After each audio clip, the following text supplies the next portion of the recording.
Welcome to my channel where we uncover real crimes, hidden details, and the stories that were never meant to be told. You are about to hear the true crime story that Hollywood tried to bury.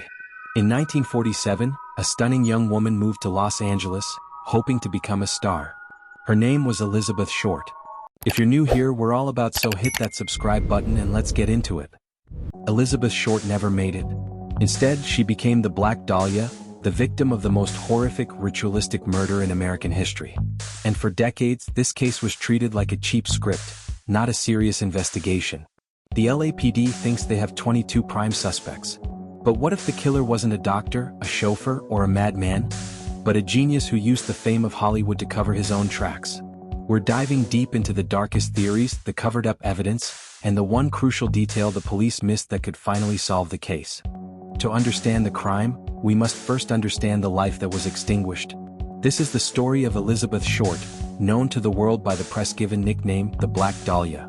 She was born in Boston in 1924, a girl with striking blue eyes and hair she would later dye jet black. Her family was fractured early on when her father abandoned them, faking his own suicide to escape his debts. This defining trauma left Elizabeth constantly chasing stability, validation, and a life bigger than the one she had.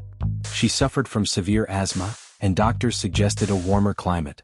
This simple medical advice became her ticket to escape.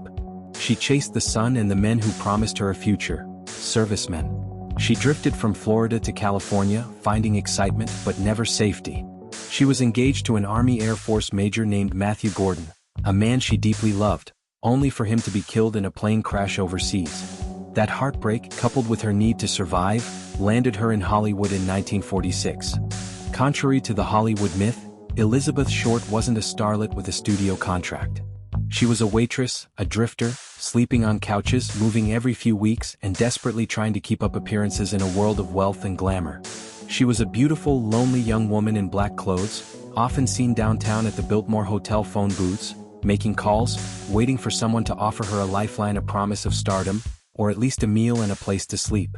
6 days later, on the morning of Wednesday, January 15, 1947, a housewife named Betty Berzinger was walking down a vacant lot in Leimert Park, pushing her young child in a stroller.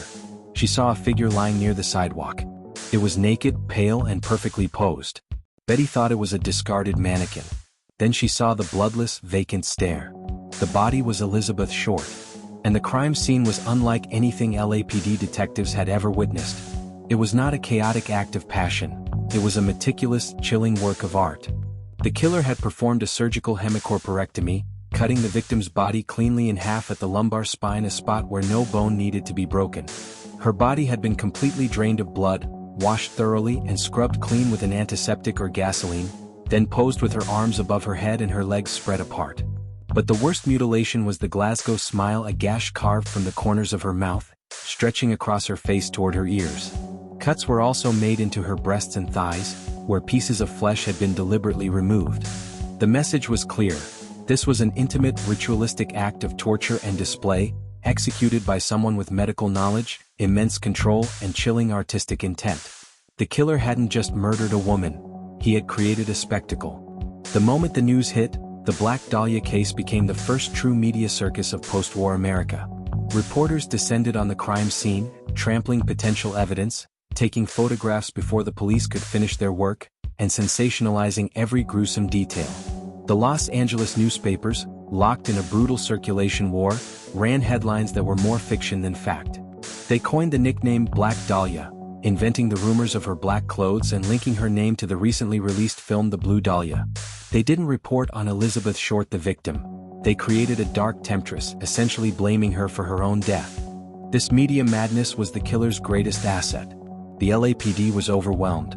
They received over 150 official suspects and hundreds of false confessions. Men hoping to claim the dark fame of the city's most notorious monster. Every crank, every loner, and every bitter ex-boyfriend was dragged in, clouding the investigation with noise.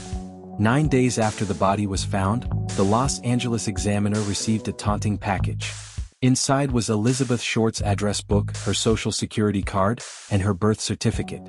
It also contained a note made of words cut from newspaper clippings. Here is Dahlia's belongings. Letter to follow. Crucially, all the paper contents were wiped clean of fingerprints. The killer had meticulously cleaned them with gasoline, the same cleaning agent he likely used on Elizabeth's body. The message was clear: I am smarter than you and I am watching. In the chaos, the police missed critical evidence. Lost time. Detectives never definitively tracked Elizabeth's movements between January 9th and 15th, a 6-day window when she was alive, likely being held, tortured, and murdered. The cover-up, a promising suspect, a serviceman named Leslie Short, no relation, was investigated but released due to what was officially called clerical error. Many theorized this was a simple excuse to protect a prominent figure or to shield the police from admitting failure. The leak, the intense competition between the LAPD and the Sheriff's Department, combined with constant media leaks, ensured that every lead, true or false, was broadcast instantly, allowing the killer to stay 2 steps ahead. By 1950, the case had gone cold. The LAPD had failed to catch the Black Dahlia's killer, but the chilling mystery was just beginning. The enduring nature of the crime, the surgical precision, the bloodless body, the theatrical posing always pointed investigators toward someone with specialized medical or forensic knowledge. Decades later, a retired LAPD homicide detective, Steve Hodel, began investigating his late father, Dr. George Hill Hodel. Dr. Hodel was a prominent, wealthy Los Angeles physician, a socialite who moved in the elite circles of Hollywood and was friends with surrealist artists like Man Ray. Steve Hodel's theory is simple, chilling, and supported by disturbing evidence. His father was the Black Dahlia killer. The evidence connecting Dr. Hodel to the perfect crime is compelling. 1. The medical match. Dr. Hodel possessed the surgical skill required to perform the clean, precise hemicorporectomy. He was a master with a scalpel. 2. The surrealist signature. The way Elizabeth Short's body was posed, split, drained, and staged, bears a stunning resemblance to the surrealist photography of Man Ray, particularly his works The Minotaur and Lover's Lips. Investigators believe the killer wasn't just posing a body, he was creating a morbid piece of avant-garde art, a theory that aligns perfectly with Dr. Hodel's inner circle. 3. The Soden House. Dr. Hodel lived in the infamous Mayan Revival-style Soden House, known for its dark, forbidding entrance and labyrinthine rooms. Steve Hodel believes Elizabeth was murdered here. In 2012, soil samples taken from the basement of the house tested positive for decomposed human remains. 4. The damning wiretap. Most damningly, in 1950, after Dr. Hodel was investigated for an unrelated crime, incest, the LAPD wiretapped his home. The recently released 1950 police files revealed a transcript of Hodel speaking to an unidentified visitor about the Dahlia case. The recording captured Hodel saying chillingly, "Supposing I did kill the Black Dahlia. They can't prove it now. They can't talk to my secretary because she's dead. The police had their man." Dr. Hodel was the lead suspect. But before they could gather enough hard evidence to connect him to the Soden house and the torture, the genius killer vanished. In 1950, Dr. Hodel packed up and moved to Asia, where he lived for the next 40 years, safely out of reach of American law enforcement, escaping the shadow of the Black Dahlia. The Black Dahlia remains officially unsolved, but the story offers a painful lesson. It wasn't the failure to identify the victim, nor the lack of leads that doomed the case.